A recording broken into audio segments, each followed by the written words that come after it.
I am filled with cautious optimism. It seems like everything that could possibly go wrong with this team goes wrong, regardless of, and Snyder's still involved, right? So at some point, you got to think that the Snyder rule is going to come into effect, and he's going to find some way to muck it all up.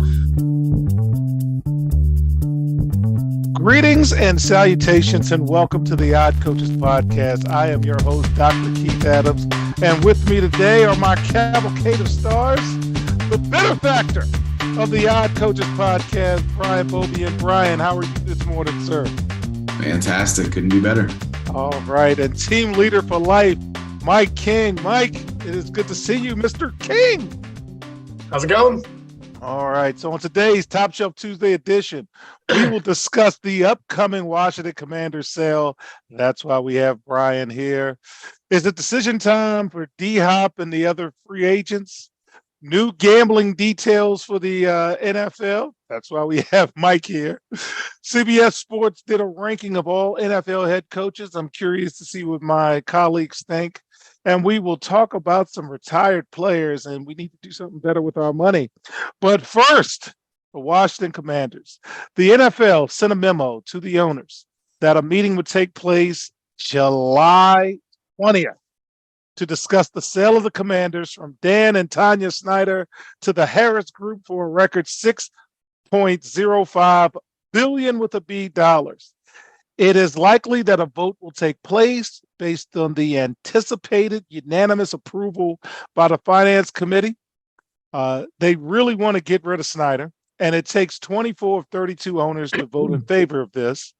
There's a long, strong motivation there. Commanders open training camp July 26th, but there were some hiccups and shakeups with the Harris Group's bid in terms of debt ratio and some different things. But Brian, you are a lifetime fan of this organization. Now is the time. Please share your thoughts for all of the fans, as July 20th will be here before you know it. So I am filled with cautious optimism. It seems like everything that could possibly go wrong with this team goes wrong, regardless of, and Snyder's still involved, right? So at some point, you got to think that the Snyder rule is going to come into effect, and he's going to find some way to muck it all up.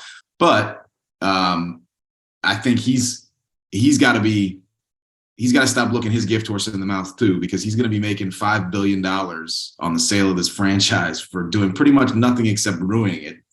So he should just shut his mouth, take his money, and leave.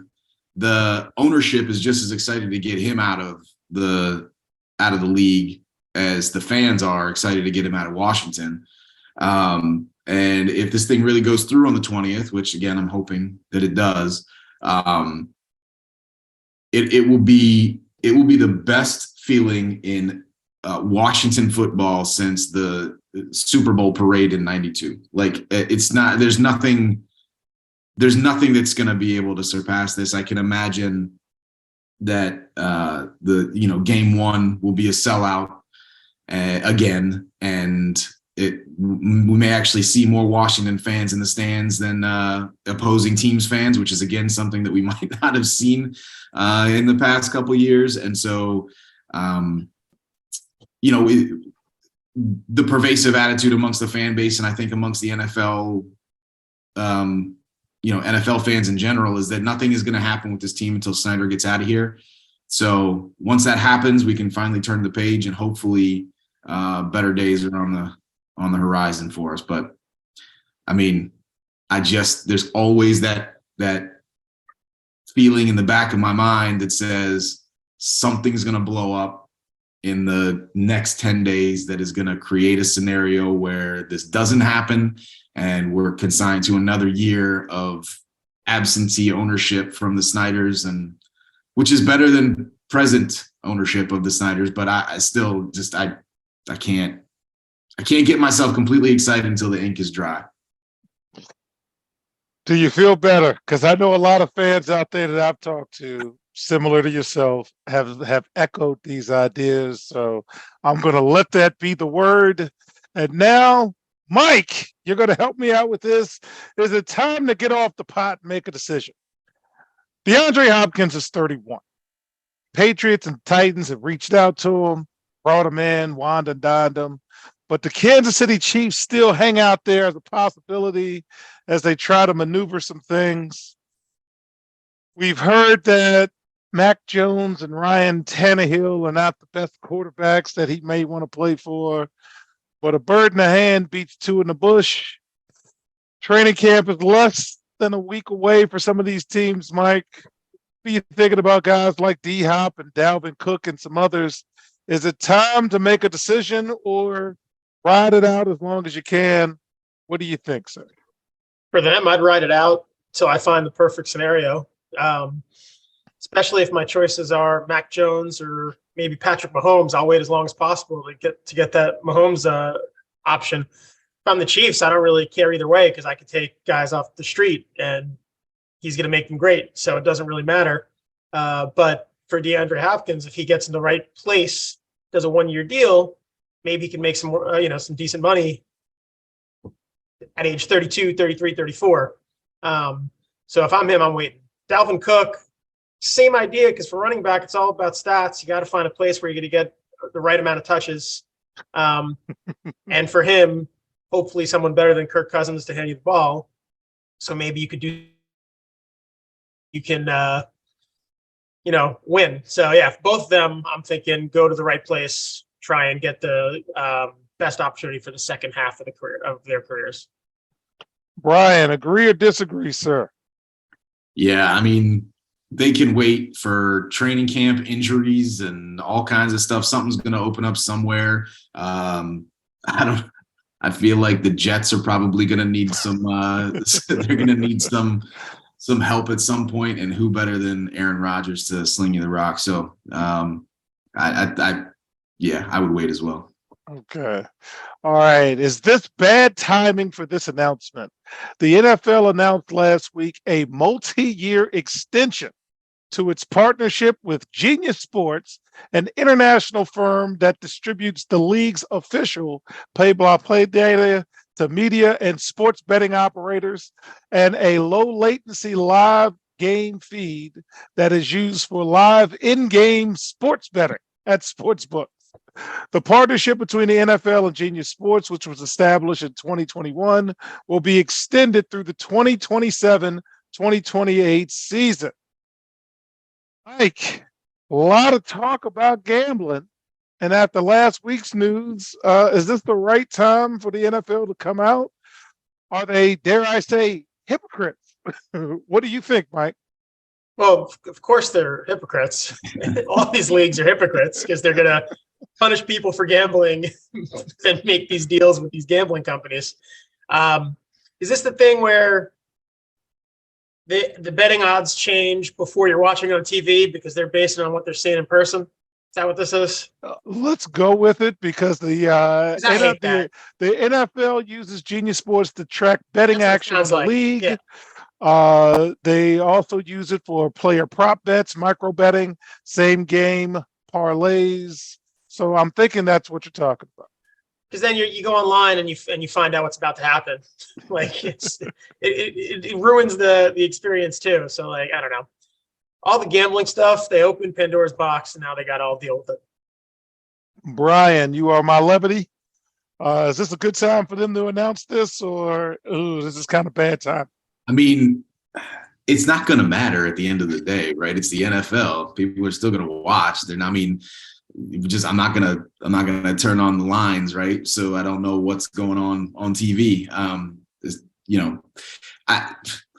I think anything that makes it easier for people who are addicted to gambling to throw their money away is probably a bad idea, but they're going to find a way to do it anyway. So I do agree that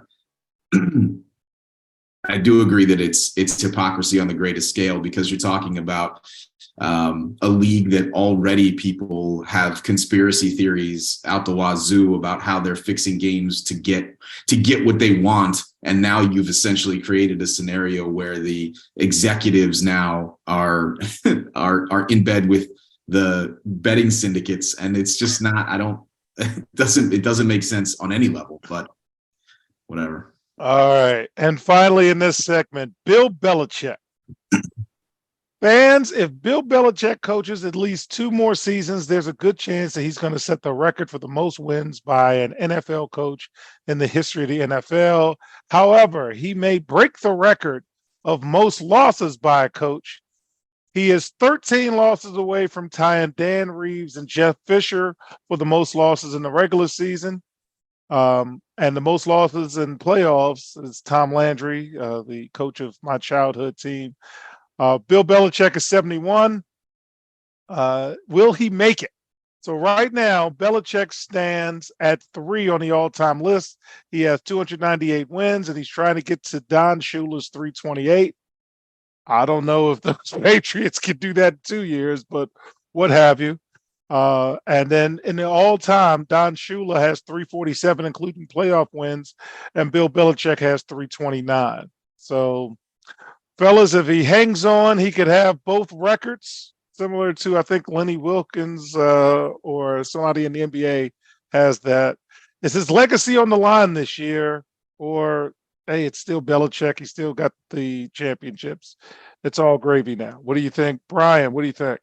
Yeah, I mean, I don't think his legacy is at risk. If he wants to stay for another 3 years, he's going to stay for another 3 years. If he wants to stay for one more year, he's going to stay for one more year. He's going to do whatever he wants. Robert Kraft is not going to force him out. So, yeah, I mean, longevity leads to records on both of those ends. So I don't think there's any damage to him in the future. All right, Mr. King, agree or disagree? Yeah, I agree with pretty much all that. The most losses is almost like a positive because they wouldn't keep you if you weren't good. It's like if you look at the top 10 quarterbacks with the most interceptions, Peyton Manning, it's Dan Marino, it's Johnny Unitas.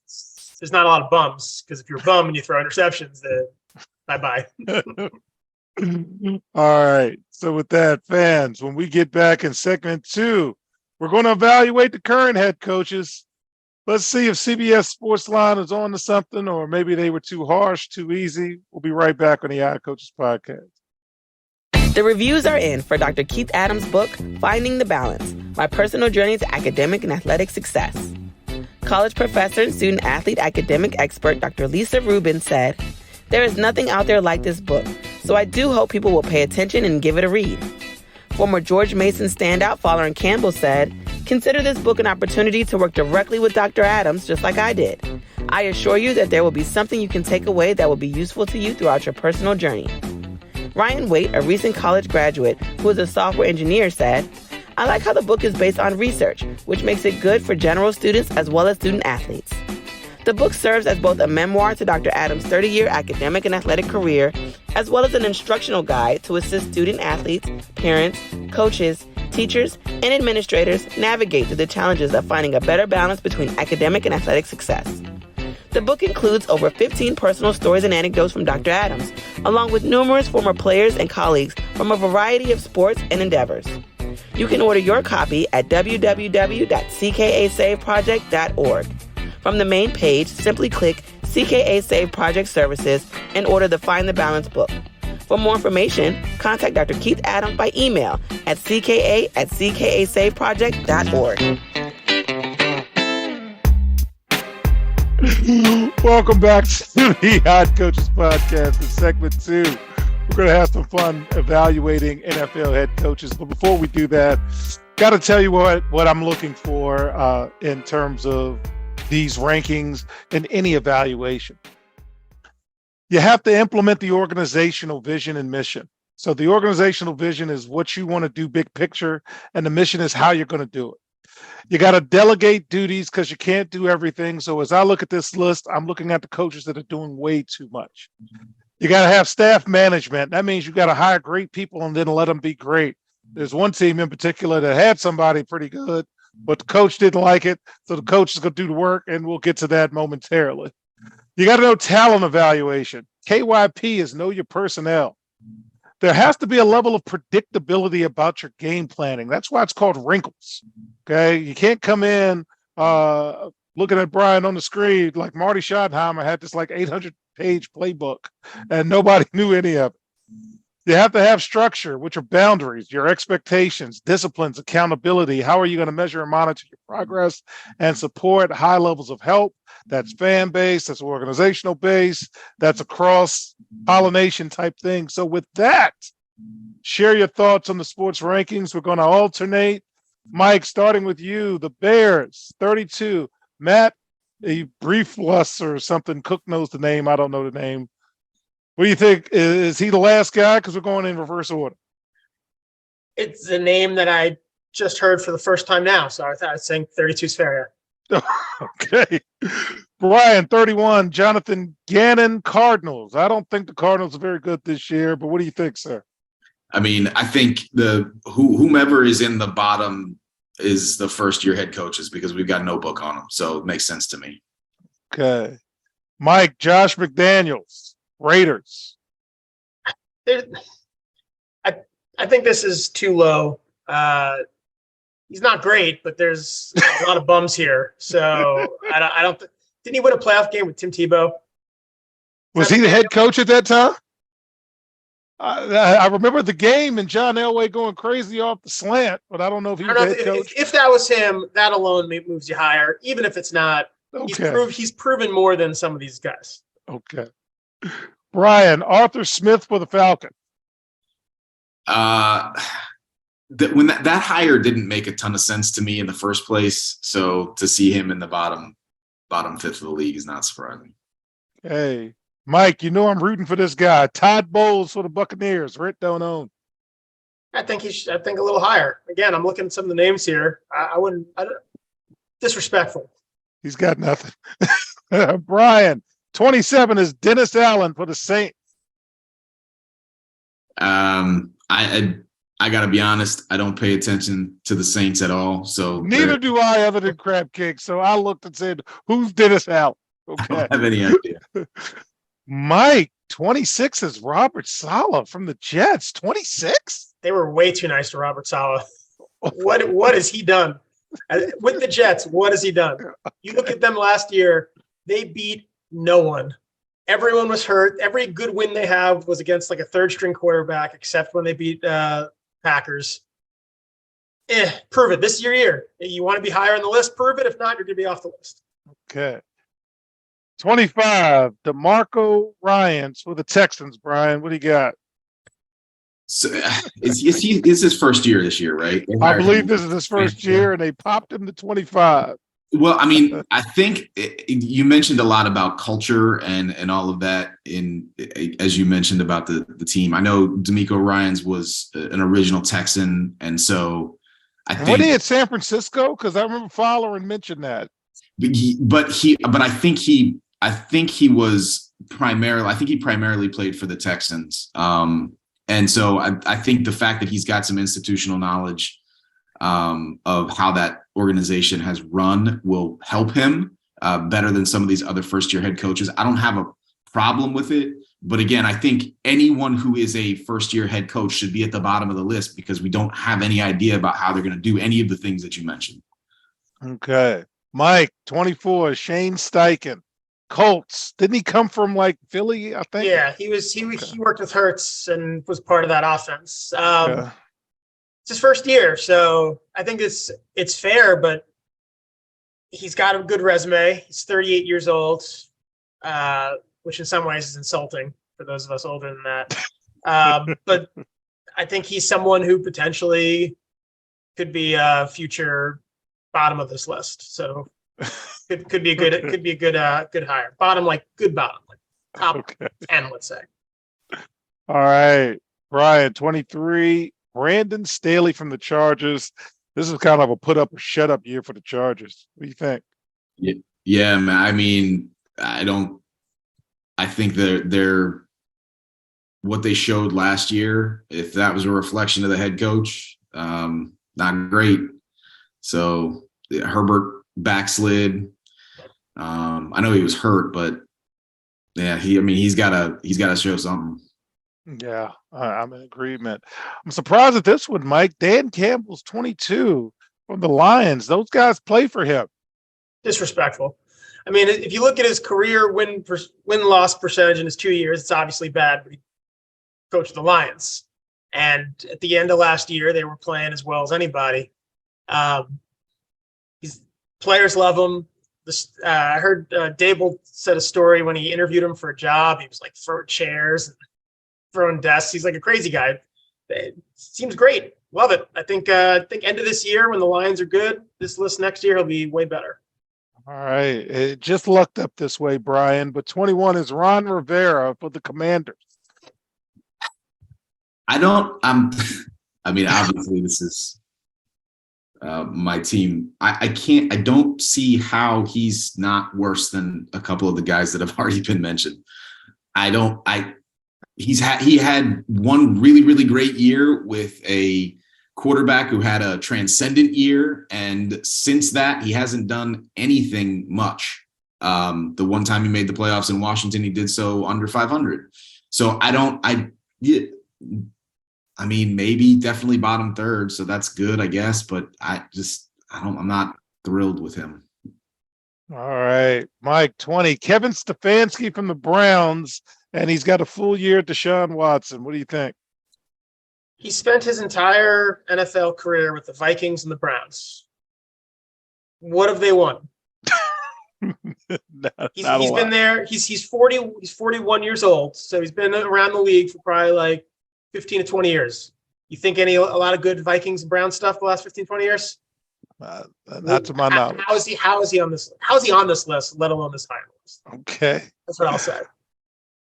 Brian, Mike McCarthy, one of the guys who added to his list of duties that I mentioned for the Cowboys. What do you think? 19. Yeah, I mean, the guy he fired had a job the next day. I guess it makes sense. I don't know. I don't like McCarthy, but I think he fits well with Jerry Jones. Two guys who want to try to do everything with nobody else having any say in any of it. I think 19 is probably fair, but he's also got, every year he's got the world beating roster according to every prognosticator out there, and he never seems to put it together. So. All right, Mike, 18. Mike McDaniel from the Dolphins. They got talent. They got no barriers, except maybe him. What do you think? I mean, I think you look at what he did last year with all the injuries. They almost beat the Bills in the playoffs with nobody quarterback. I mean, I think 18, 1 year, 18 is fair. He did his job. Okay. 17, Kevin O'Connell, Vikings. Brian, what do you think? I think he benefits from his coaching tree on this one. And I think last year's fool's gold was the Vikings last year. So I mean, if he can replicate it this year with a better schedule, perhaps, but last year his schedule was some garbage. Right. Out of respect for Mike, Brian, I'm going to ask you to do Frank Wright. 16 is Frank Wright, because I want Mike to do Brian Daboll. So go ahead, Brian. Tell me what you think about Frank Wright. I don't know how he got another job. You got a young quarterback, and you've got captain comeback in college and captain comeback in the pros. And this guy worked Peyton Manning. Remember, he worked Peyton Manning. So in every interview, you're going to hear, well, this is how Peyton would have done it. So why wouldn't you want Frank Wright to work with? I'd have hired him as the quarterback coach. Okay. All right. Mike, have fun. 15, Brian Daboll, sir. New York Football Giants. Disrespectful. This is disrespectful. No one has done as good a job in the last, I don't know how many years, Brian Daboll did last year with a bunch of bums, taking guys off scrap heaps from some of these guys in the top 14, and they became players. Multiple times. The Bills, they took a guy the Bills cut. He was our best wide receiver the last half of the year. Bills had lots of receivers. What did they do? Same thing. One win, right? So what are we talking about here? That guy's 7, please. Brian Daboll made chicken salad out of chicken stuff. The players believe in him. He's got a plan. The team is, you can tell they were well coached. It was nothing like we've seen since Tom Coughlin. There was a clear plan. The basics were met, but not just the basics. I liked his he's not one of these guys who's like, I'm just gonna, this is our system. This is who we're playing. Maybe this week we'll do this. Maybe this week we'll do it. The offense changed as the year went on, as they got new pieces. Like he's a week by week guy. He's actually coaching. He's actually using his time. 15 it's disrespectful. Team's still gonna be worse this year, but it's not his fault. You feel better? Love that Man, he had that in him. Love that guy. Just like Dan Campbell, run through a wall for that guy. All right, Mike, stay with it. 14 is Zach Taylor from the Bengals. What do you think? A lot of talent on the team, and they haven't won. So, again, he's up there because they win every year, but they win every year because they got a whole lot of talent. We need some coaching in the Chiefs game when it matters. That's what I'll say there. Brian, 13, Mike Rabel, Titans.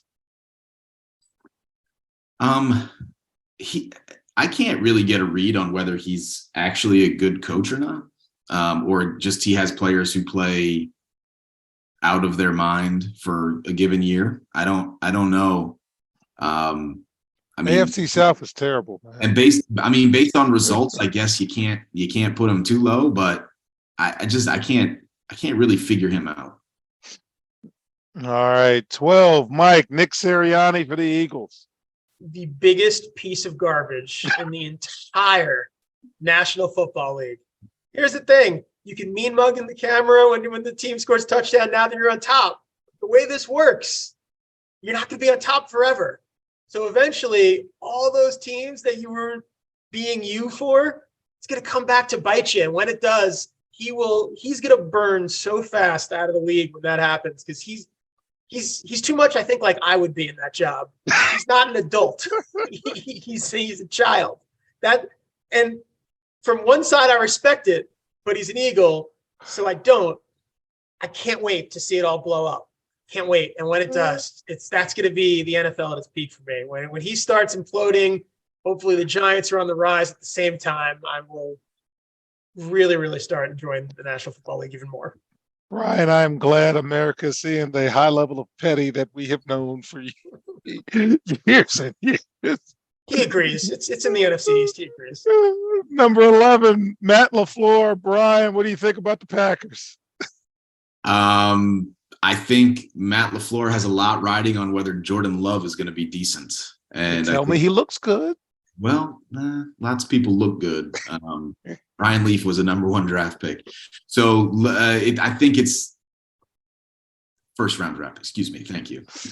I think it whether he moves up or down on this list really hinges upon his ability to utilize Love. And that's where he is. All right. We have entered the top 10. Mike, Doug Peterson of the Jaguars. He did a good job last year, but that team was clearly up and coming, and the division stinks. Won a Super Bowl with the Eagles. Yeah, I think this is fair. Okay. Yeah, he finds good jobs. I'll say that. He goes to good jobs.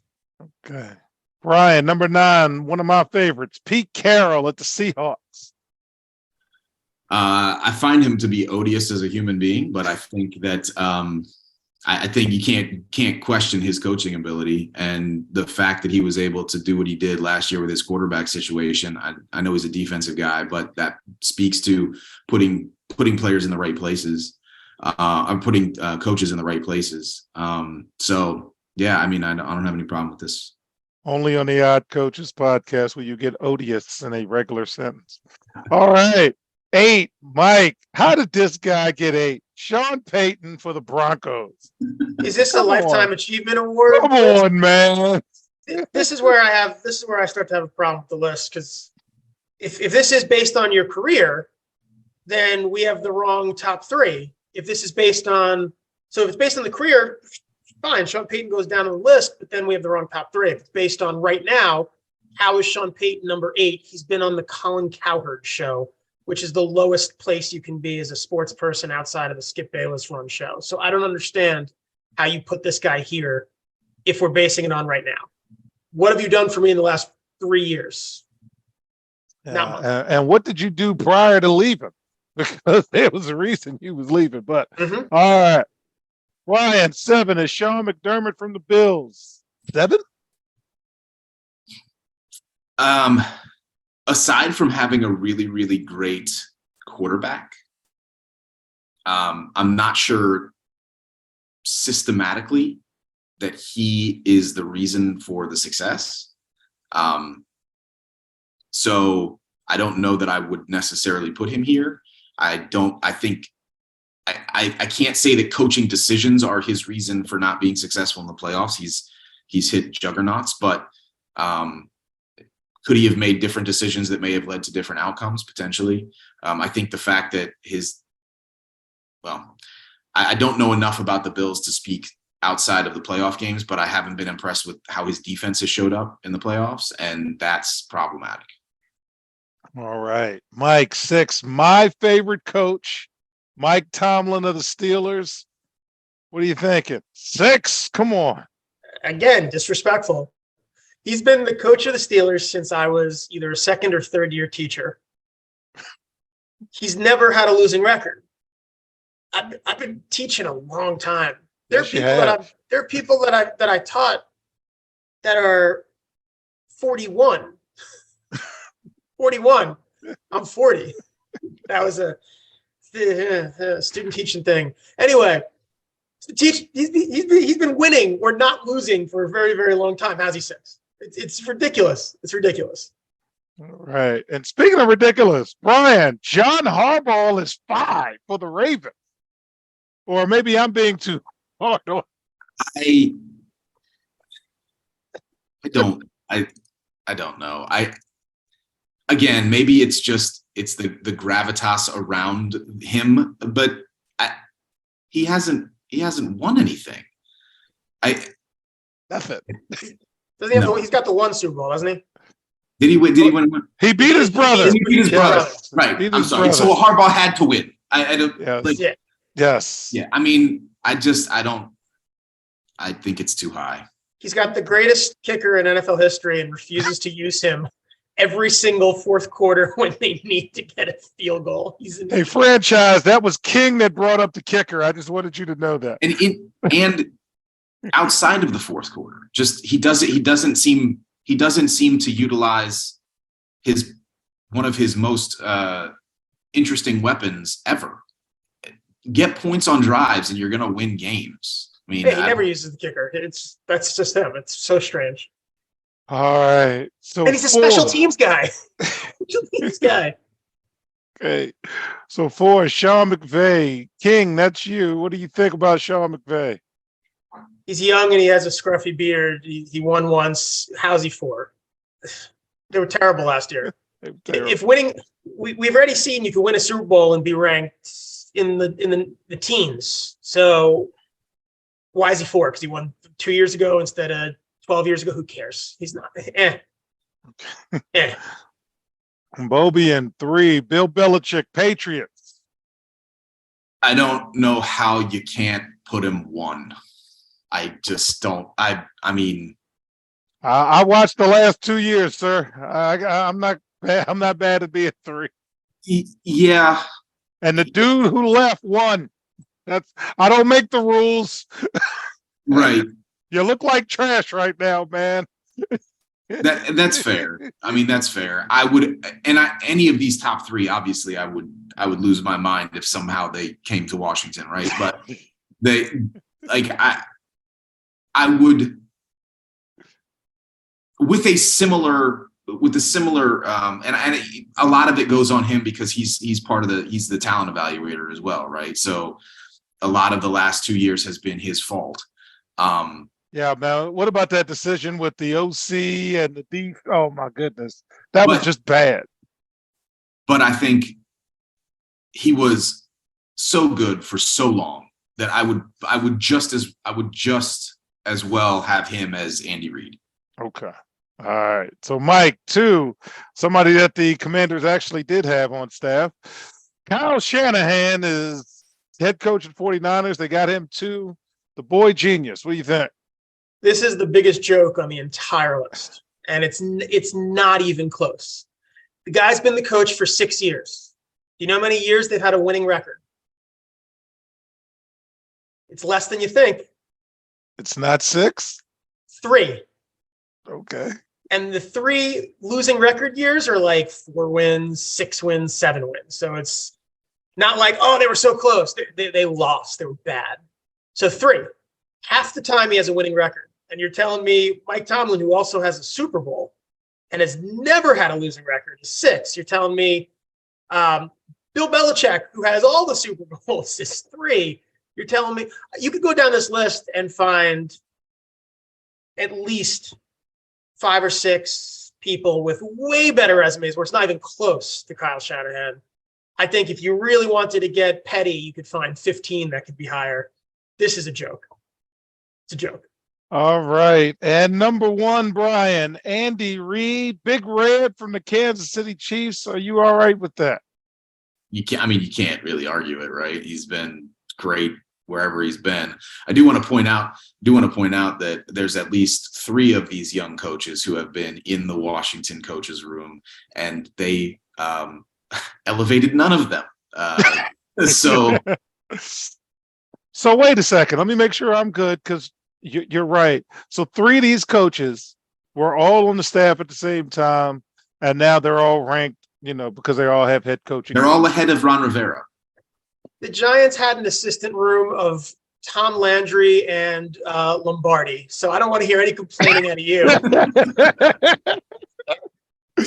All right. So in my recent memory, how about that? We don't have to dig out the microfiche to find it. They got awards named after these guys. You just wait. There'll be a McVay award someday.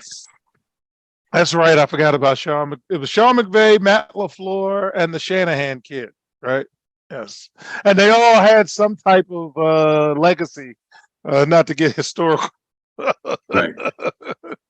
All right. So, fans, when we get back in segment 3, we're going to talk about a couple of retired players and seeing what they're doing. Hey, Tom, you need a better financial advisor. We'll be right back on the Eye Coaches Podcast. The high school and college academic and athletic landscape is changing. The growing number of college transfers, as well as student athletes being able to profit off the use of their name, image, and likeness, has given student athletes the freedom and power to make life-changing decisions. That is why it is important for student athletes to be properly informed throughout the decision-making process. The difference between success and failure is often measured not by yards, but by inches, and even the most successful coaches and players use outside independent consultants to help improve their decision-making, which improves their results. That is what the CKA Save Project would like to do for student athletes across the country, improve their academic and athletic results. Our academic and athletic consulting services assist student athletes with the college decision-making process.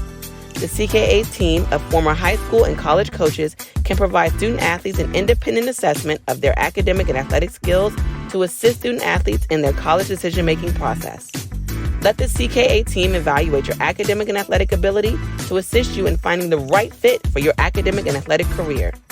For more information, visit us on the web at www.ckasaveproject.org or schedule a free virtual consultation with Dr. Keith Adams by email at cka@ckasaveproject.org.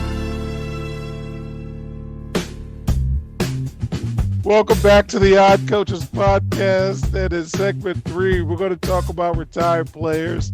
And one of my favorite parts of Rocky 3 was when Adrian was confronting Rocky about being afraid.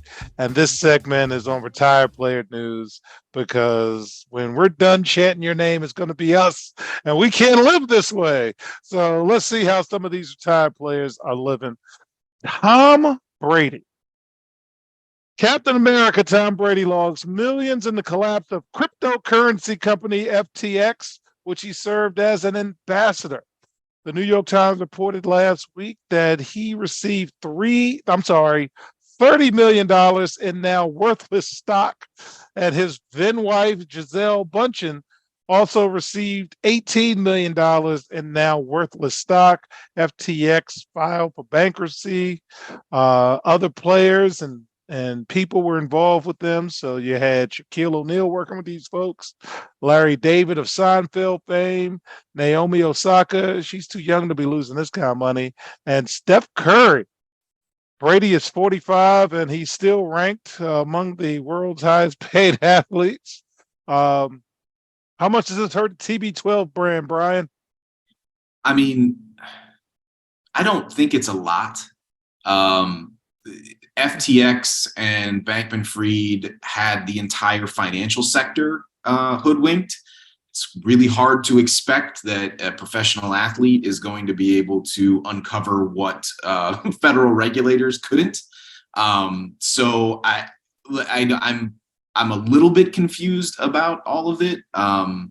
He got paid to endorse a brand. Guys get paid to endorse stuff that they don't use all the time. He got paid in stock, so that's why he lost the money. It was all on paper anyway. It wasn't real. So I don't think it hurts. I think the bigger problem is what's going to come out of any of the lawsuits. And if those lawsuits are successful, then that's going to change a lot around the athlete and celebrity endorsements, because they and their agents are going to have to do a lot more due diligence to make sure that these products are legit. And that puts a big burden on them. Not that it shouldn't be there. I don't think you should endorse something in which you don't believe, but it's an interesting precedent to set. And I'm not a lawyer, so I can't say whether it will or won't be successful. But I don't recall having heard of something like that where a celebrity endorser was held liable for somebody being injured in some way by a brand falling flat. I don't recall it. And fans, this is why I like us. No noise, knowledge. We actually thought about things. So, Mike, I want you to take on Corey Dillon, okay? Because you have a level of petty that we all appreciate. So, former Bengals running back Corey Dillon is just mad about not being in the franchise's Ring of Honor, doesn't like the selection process. He is the organization's all-time leading rusher. He got traded to the New England Patriots after a poor falling out. He spent the bulk of his 10-year career with the Patriots, ran for over 8,000 yards. The Patriots did not institute a Ring of Honor until 2021. They only have 6 people in it: Paul Brown, who's the founder, quarterback Ken Anderson, who I remember, cornerback Ken Riley, Anthony Munoz, who's also a Hall of Famer, Isaac Curtis, and offensive tackle Willie Anderson. In a recent interview, Dillon said he didn't believe he would be recognized by his former club. Mike, should he get into the Bengals Hall of Fame? So these Ring of Honor things are weird because all these teams have different stipulations. Some teams, they want you to be drafted. Some teams, you have to be a Hall of Famer. Some teams, they make it. Sometimes they make it tough to get in. I know Plaxico Burress isn't in the Giants one. He caught a game-winning touchdown in the Super Bowl. He's not in the Giants Ring of Honor or whatever it's called because he wasn't drafted, and at least that's what they say. Corey Dillon, you're like a second-round fantasy football guy. Who cares? Like, he does. Why do you think you just like? I guess the level of entitlement. I need to be there. Why? You weren't the best player on those teams. You weren't. But he's the all-time leading rusher. Yeah. Okay. He sure was. If he gets on, great. And if he doesn't, they could do better. So like, It's the Ring of Honor. It's the Ring of. Should be about grade. It's not the Ring of Good. That's what we'll say. Okay, Brian, I need your social studies thoughts in here. Corey Dillon, should he get in there, man? What do you think? I mean, I look at the Commanders Ring of Honor and the players that are in there. They meant something to the franchise, right? So I think if the Bengals believe that he meant something legitimate to that franchise, then they'll put him in. I do have a hard time seeing where the Washington all-time leading rusher wouldn't be there. But that's guys like Riggins, Biner, who won Super Bowls with Washington, and Corey Dillon won his Super Bowl with New England. So maybe New England wants to put him in their Ring of Fame. All right. Well, folks, I've lost interest on the punter who just retired. So we're going to wrap up with welcome to Fox Sports. Veteran NFL running back and Heisman Trophy winner Mark Ingram II is joining Fox Sports on its big noon kickoff show beginning this fall. Ingram, 33. Wow, I went through his whole college career and his NFL career. And he's 33, by the way. So that's crazy for running backs. Played the last 2 seasons with the New Orleans Saints, his second stint with the franchise. He is the Saints' all-time leading rusher at 6,500 yards. Wow, I would have thought it was Ricky Williams, but okay. So, Brian, we've got another talking head. Welcome to running back. He's 33, and now he's going to start his 30-year broadcasting career. What do you think about it, and do we even watch pregame shows?